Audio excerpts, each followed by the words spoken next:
ইউনূসের সঙ্গে আমাদের বাংলাদেশ জাতীয় দলের ভারপ্রাপ্ত চেয়ারম্যান জনাব তারেক রহমানের যে বৈঠকটি সরকারের অর্থাৎ প্রধান উপদেষ্টার আমন্ত্রণে অনুষ্ঠিত হয়, প্রায় 2 ঘন্টার এই বৈঠক নিয়ে গোটা জাতি আপনার উৎকণ্ঠার সঙ্গে অপেক্ষা করছিল এবং সবাই অপেক্ষা করছিল যে এই বৈঠকের ফলাফল। আমি যে কথাটা আপনাদের এর আগেও বলেছিলাম, এই বৈঠকটি একটি টার্নিং পয়েন্ট হতে পারে। আল্লাহর কাছে অশেষ কৃতজ্ঞতা জানাচ্ছি যে সত্যিকার অর্থেই এই বৈঠকটি একটি টার্নিং পয়েন্টে পরিণত হয়েছে।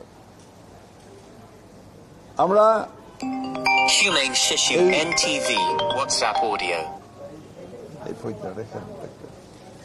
আমরা লক্ষ্য করলাম যে বৈঠকটির পরেই একটা যৌথ আপনার প্রেস রিলিজ দেওয়া হয়েছে, ইশতেহার বলবো, একটা যৌথ ঘোষণা দেওয়া হয়েছে।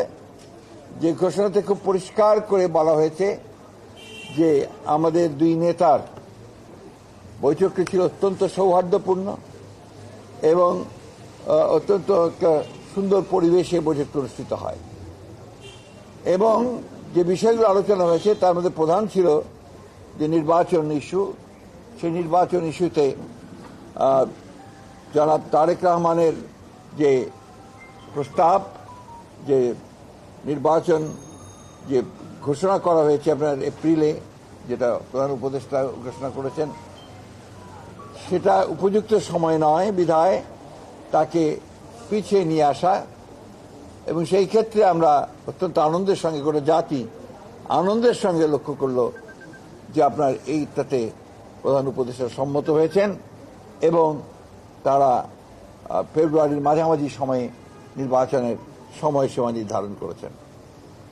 আমি বলবো যে জনাব তারেক রহমান সাহেব আবার প্রমাণ করলেন যে তিনি বাংলাদেশের এই রাজনৈতিক যে দলগুলো রয়েছে, সেই দলগুলোর নেতৃত্ব যারা দিচ্ছেন, তাই সেই নেতৃত্ব যারা দিচ্ছেন তাদের মধ্যে নিঃসন্দেহে রাষ্ট্রনায়কোচিত যে গুণগুলো তার মধ্যে রয়েছে, সেই গুণ তিনি প্রমাণ করেছেন।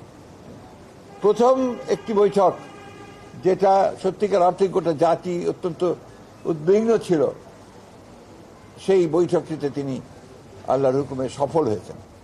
আমি আমার দলের পক্ষ থেকে, আমাদের সমস্ত নেতাকর্মীদের পক্ষ থেকে জনাব তারেক রহমানকে আন্তরিক ধন্যবাদ জানাচ্ছি।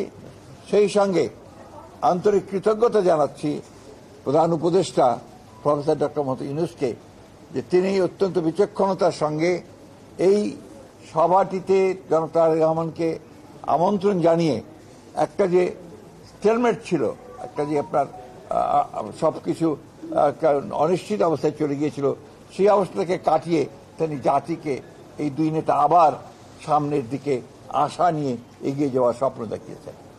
এটা আমি তখনও বলেছি যে এখন যেটা প্রয়োজন হবে সেটা হচ্ছে যে আপনার সমস্ত অতীতে যে সমস্ত ছোটখাটো আপনার একটু কথাবার্তা হয়েছে সেগুলোকে ভুলে গিয়ে সামনের দিকে জাতীয় ঐক্যকে আরো দৃঢ় করে এবং যেটা বলা হয়েছে আপনার সমস্যাগুলোকে সমাধান করে নিয়ে আমরা যেন অতি দ্রুত একটা নির্বাচন, যেটা বলা হয়েছে ফেব্রুয়ারির মাঝামাঝি সময়, সেই নির্বাচনে সুষ্ঠুভাবে সুন্দরভাবে যেতে পারি এবং জাতির যে আকাঙ্ক্ষা সেটা পূরণ করতে পারি এবং এই 15 বছরের ফ্যাসিস্টদের যে ধ্বংস করা ধ্বংসস্তূপের মধ্যে যে স্ট্রাকচার, যে কাঠামো, সেই কাঠামোকে নতুন করে গণতান্ত্রিক কাঠামোতে আমরা রূপান্তরিত করতে পারি। এই বিষয়টা সবচেয়ে গুরুত্বপূর্ণ যে আমরা প্রায় 15 বছর পরে একটা গণতন্ত্রে উত্তরণের একটা আমরা সুযোগ পাচ্ছি। গণতন্ত্রের যে ট্রানজিশন টু ডেমোক্রেসি, যে কথাটা আমি বারবার বলেছি, সেটাই একটা নিশ্চিত আমরা সেই দিকে এগিয়ে যাচ্ছি। স্মরণ করছে শহীদদেরকে।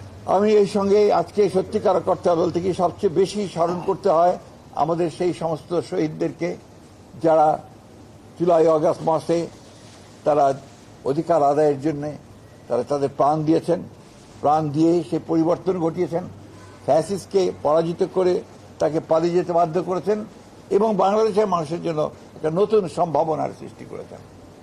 চতুর্দিকে একটা অনিশ্চয়তা ছিল এবং অনেকে অনেক কথা বলছিলেন বিভিন্নভাবে।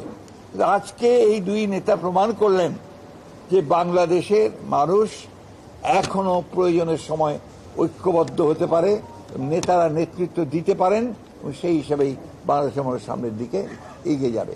আমি এবং আমি আমি যে কথাটা আবার আমি বলতে চাই যে আমার সঙ্গে মিটিং শেষ হওয়ার সঙ্গে সঙ্গেই আমাদের নেতা জনাব তারেক রহমান সাহেবের সঙ্গে টেলিফোনে কথা হয়েছে।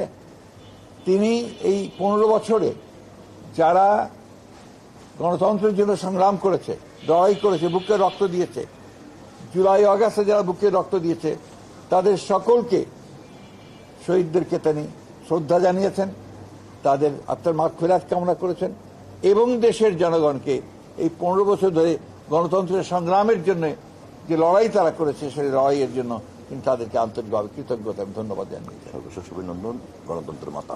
সবচেয়ে আমাদের অভিনন্দন তিনি জানিয়েছেন আমাদের নেতা কর্মী যারা এই দীর্ঘ 15 বছর ধরে আপনার লড়াই করেছে, সংগ্রাম করেছে, নির্যাতন সহ্য করেছে, প্রাণ দিয়েছে বিএনপির, তাদেরকেও তিনি আন্তরিকভাবে ধন্যবাদ শুভেচ্ছা জানিয়েছেন।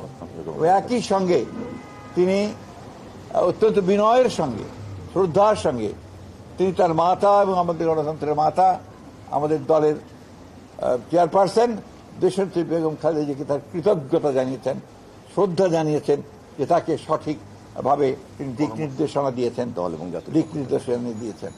আমি আপনাদেরকে, আমাদের সাংবাদিক ভাইকে আন্তরিকভাবে ধন্যবাদ ও কৃতজ্ঞতা জানাচ্ছি যে আপনারা এই বছরগুলোতে, বিগত বছরগুলোতে যেভাবে কষ্ট করেছেন, রোদে পুড়ে জীবনের ঝুঁকি নিয়ে সমস্ত কাভার করেছেন গণতন্ত্রকে উত্তরণের জন্য, আমাদের সামনে সেই সম্ভাবনার দ্বার আবার উন্মোচিত হতে চলেছে। আসুন আমরা আবার সবাই মিলে এই সম্ভাবনাকে সামনের দিকে এগিয়ে নিয়ে যাই। জনগণের আকাঙ্ক্ষা যে গণতন্ত্র প্রতিষ্ঠা করা, সেই গণতন্ত্রকে আমরা প্রতিষ্ঠা করার জন্য সামনের দিকে এগিয়ে যাই। একটি কথা আমাদের সবসময় মনে রাখতে হবে যে গণতন্ত্র কিন্তু একটা দিনের ব্যাপার নয়, গণতন্ত্র হচ্ছে একটা চর্চার বিষয়, এটা একটা কালচার। সেই কালচারটা আমাদের মধ্যে গড়ে তুলতে হবে। সারাক্ষণ একে অপরকে বকাবকি, গালিগালাজ, আপনার সোশ্যাল মিডিয়াতে বকাবকি, অমুকখানে বকাবকি না করে আসুন আমরা সবাই একসাথে একযোগে জাতীয় ঐক্য সৃষ্টি করে আমরা দেশকে পুনর্গঠনের জন্য, নতুন বাংলাদেশ গঠন করবার জন্য এগিয়ে যাই। আমাদের শহীদ প্রেসিডেন্ট জিয়া রহমানের স্বপ্ন, আমাদের নেত্রী দেশনেত্রী এবং খালেদা জিয়ার স্বপ্ন, আমাদের নেতা তারেক রহমানের স্বপ্নকে বাস্তবায়িত করার জন্য, আর আমাদের যে সমস্ত শহীদরা প্রাণ দিয়েছেন তাদের স্বপ্নকে বাস্তবায়িত করার জন্য। আপনাদের সকলকে ধন্যবাদ। মাননীয় মহাসচিব, নির্বাচনের সময় বাদে জুলাই ঘোষণাপত্র বা সংস্কার এই ইস্যুতে এটা তো আপনার অলরেডি বোধহয় আপনার এসেছে, চৌথ ঘোষণা এটা এসেছে, এটা হয়ে যাবে এইসব। আপনি বলছেন যে নির্বাচন ফেব্রুয়ারির মাঝামাঝি হওয়ার জন্য সর্বসম্মত, এটা কি আসলে বিএনপি এবং প্রধান উপদেষ্টা যে বৈঠক হচ্ছে সেই বৈঠকে কি সর্বোচ্চ সিদ্ধান্ত? হ্যাঁ অবশ্যই, এতক্ষণ কি শুনলেন, ইশতেহারই আছে। হ্যাঁ, এবং যেটা ঘোষণা দিয়েছেন কিন্তু আপনার সরকারের উপদেষ্টা একজন ডক্টর খলিল, এরা যৌথ ঘোষণা হয়েছে। Thank you very much. যেহেতু নির্বাচনের ডামাডোল বেঁধে গেছে বলা যায়, ইলেকশন কমিশনের আমি বুঝিনি আপনার প্রশ্ন। আজকে এই মুহূর্তে আর অন্য কোনো প্রশ্ন দরকার নাই। নির্বাচন কমিশন টমিশন সব ঠিকঠাক মতো চলবে। ধন্যবাদ।